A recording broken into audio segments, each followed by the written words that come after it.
కొమరంభీం ఆసిఫాబాద్ జిల్లా రెబ్బెన మండలం ఖైరిగూడ గ్రామంలో డీజే మద్యపాన నిషేధానికి గ్రామస్తులంతా నడుబిగించారు. గతంలో వివాహాలు ఎంతో సంప్రదాయబద్ధంగా కొబ్బరి మండపాలతో బాజా భజంత్రులతో చూడముచ్చటగా ఉండేవని, వివాహాలు అప్పట్లో అలా జరుపుకునేవారని, ఇప్పుడు అవి చూద్దామంటే ఎక్కడా కనిపించడం లేదని అన్నారు. మన హిందూ సంప్రదాయం పూర్తిగా కనుమరుగైపోతుందన్న ఆలోచనతో గ్రామంలో ఇలాంటి డీజేలు కానీ, హాల్దీ ఫంక్షన్ హాల్స్ కానీ, ప్రీ వెడ్డింగ్ షూట్స్ కానీ జరపకూడదని నిర్ణయించినట్లుగా వాళ్ళు తెలిపారు. వివాహాల్లో మద్యం సేవించి గొడవలు సృష్టించడం లాంటి పలు అంశాలపై గ్రామ ప్రజలు ఒకతాటిపై నిలబడాలని తీర్మానించారు. ఒకవేళ ఈ తీర్మానాన్ని కాదని ఎవరైనా ఉల్లంఘించినట్లయితే కఠిన చర్యలు తీసుకోబడతాయని హెచ్చరించారు. 50,000 రూపాయల జరిమానా విధిస్తామని తెలిపారు. నిబంధనలు పాటిస్తామని గ్రామస్తులు ప్రతిజ్ఞ చేశారు.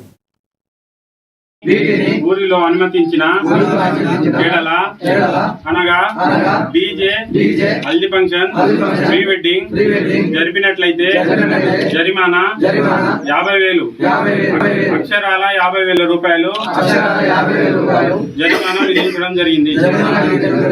ఇది మేమందరం ఊరి ప్రజలం అంగీకారంతో నిశ్చయించుకున్నాం.